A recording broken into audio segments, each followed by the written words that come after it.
ऐसे और भी कई सारे, जैसे प्रीवियस लेक्चर में हम लोगों ने देखा कि कोहेरेंट सोर्सेज हम कैसे बना सकते हैं। एक्सपेरिमेंट करने के लिए हम लोग लेबोरेटरी में ये how we can set up these secondary sources and these experiments to be successful. there are various methods by which we can set up two coherent sources. So the next method you can say coherent sources को बनाने का एक ये भी method हो सकता है कि एक थिन स्लिट इंटरफेरेंस जिसको हम कहते हैं, वो बेसिक बात पहले समझ लेना है। और बेसिक समझ जाएंगे तो कोई भी क्वेश्चन आएगा तो वैसा ही सोच लेंगे, कोई बहुत बड़ी बात नहीं है, बहुत आसान है। ये कोई ग्लास का या कोई भी ऐसा कह सकते हैं, कोई स्लैब कह सकते हैं, या कोई मान लो एक थिन कोई लेयर है, किसी लिक्विड की लेयर है, ये हम मान सकते हैं। तो कोई भी लिक्विड की लेयर अगर है और इसकी थिकनेस कुछ होगी मान लो, यहाँ पर भी ऐसा हो सकता है कि इसके ऊपर अगर एक सोर्स यहाँ पर हो, तो यहाँ से जब भी कोई लाइट आएगी, तो जब ये लाइट आएगी तो भाई ये लाइट यहाँ पर पड़ेगी, और जब लाइट यहाँ पर पड़ेगी तो इस लाइट से क्या होगा कि जब भी किसी सरफेस पर कोई लाइट इंसिडेंट होती है तो उसका कुछ पार्ट तो रिफ्लेक्ट हो जाता है और कुछ रिफ्रैक्ट हो जाता है। तो ऐसा हो, यहाँ से रिफ्लेक्ट हो जाएगी एक light,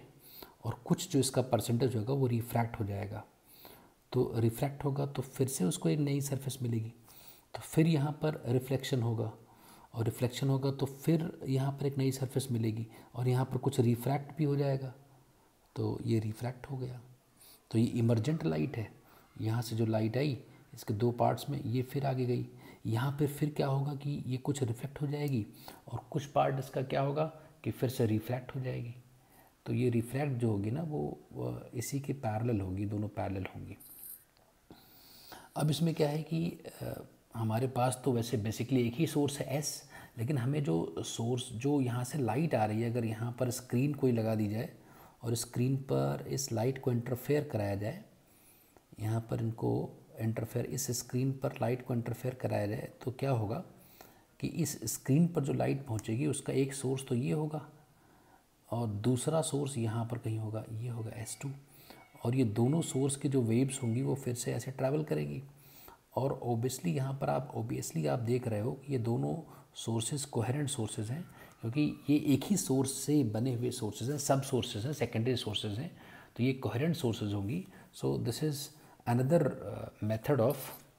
producing two coherent sources, and this we will, हम लोग बहुत डिटेल में अभी पढ़ेंगे कि इसको हम थिन फिल्म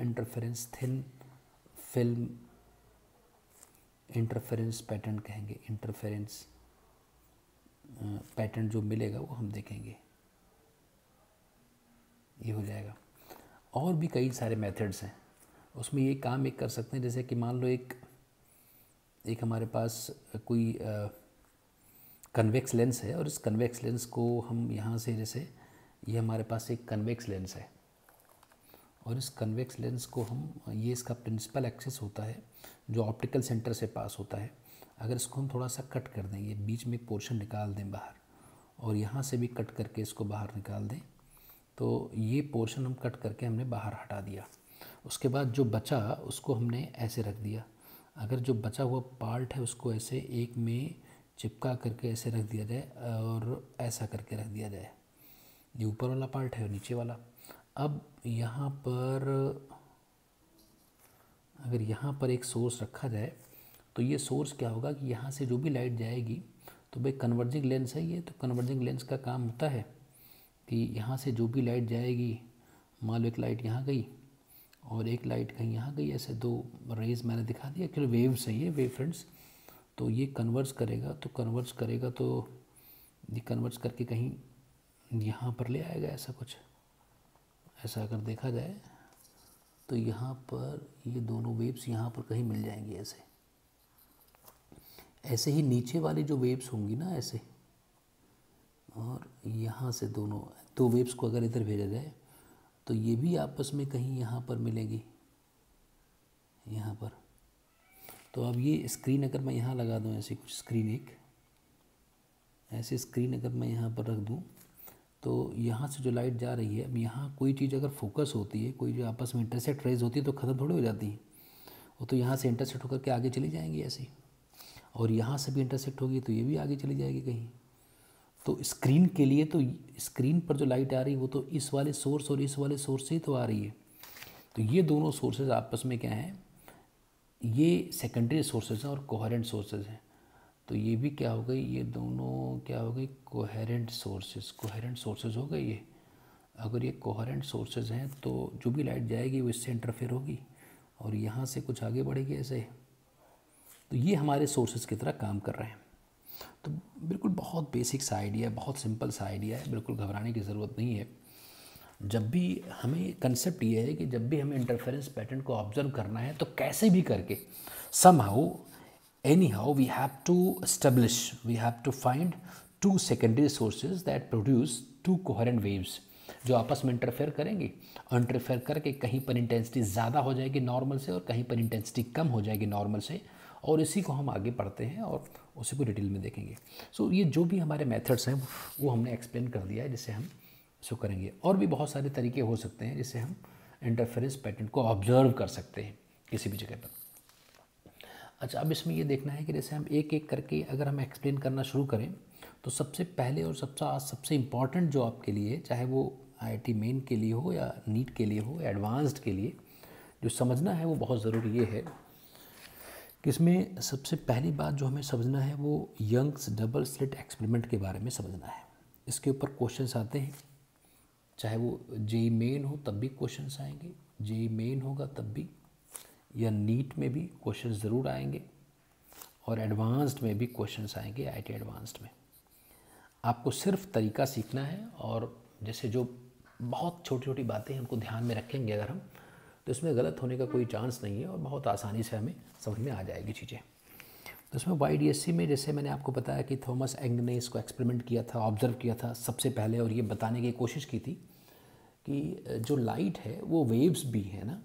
तो वेव्स भी इसमें कैरेक्टरिस्टिक होती है और पार्टिकल नेचर भी होता है। उसी को एक्सप्लेन करने की कोशिश की थी, डेमॉन्स्ट्रेट किया था उन्होंने एक्सपेरिमेंटली, क्योंकि वैसे कोई आपकी थ्योरी तो मानता नहीं है। जब तक आप कोई चीज़ एक्सपेरिमेंटली वेरीफाई नहीं करोगे तब तक कोई सी भी थ्योरी को कोई नहीं मानने वाला है। तो जैसा कि मैंने आपको बताया था कि यहाँ पर एक स्क्रीन रखी जाएगी, यहाँ पर कहीं बेसिक आइडिया समझना है कोई भी हो, और यहाँ पर कुछ स्लिट एक बनाई जाएगी, यहाँ पर रेक्टेंगुलर स्लिट है, तो उसके बाइसेक्टर पॉइंट जो परपेंडिकुलर स्लिट्स के बीच का परपेंडिकुलर बाइसेक्टर एक्सिस है वो मैंने दिखा दिया है। यहाँ पर कहीं सोर्स रखना है, ये स्लिट 1 है और ये स्लिट 2 है। इंटरफेरेंस में कोई भी क्वेश्चन हो इंटरफेरेंस का अगर हमें समझना है तो क्वेश्चन कोई भी हो, हमें सिर्फ एक काम करना है कि इंटरफेरेंस में हमें ये देखना है, जो बेसिक मेथड है वो समझ लेना है, तो उससे कोई भी क्वेश्चन होगा आसानी से हो जाएगा। सबसे पहले तो ये देखना है कि सोर्स से लाइट चली तो लाइट सोर्स से पहले स्लिट्स पर इंसिडेंट होगी,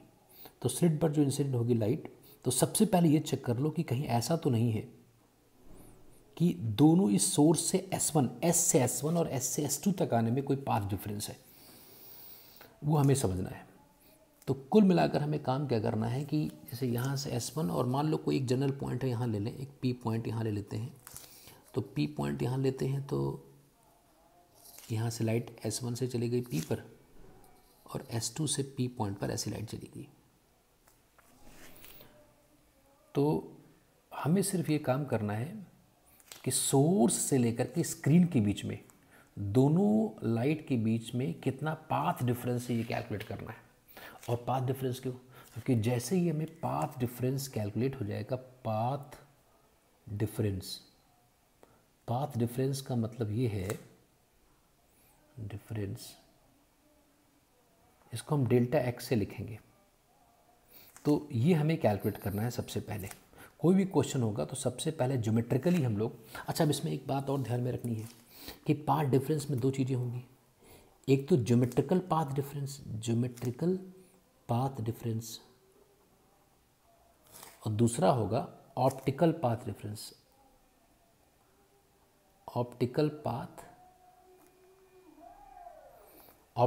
डिफरेंस। भाई इनका हमें क्या काम करना है? इसमें यह है कि जब भी हमें देखना है कि ये कौन से हैं, ऑप्टिकल पाथ डिफरेंस है कि तो डिफरेंस ये है कि ज्योमेट्रिकल पाथ डिफरेंस में मतलब जो आपको दिख रहा है, तो जो यहाँ आपको दिख रहा है, जैसे कि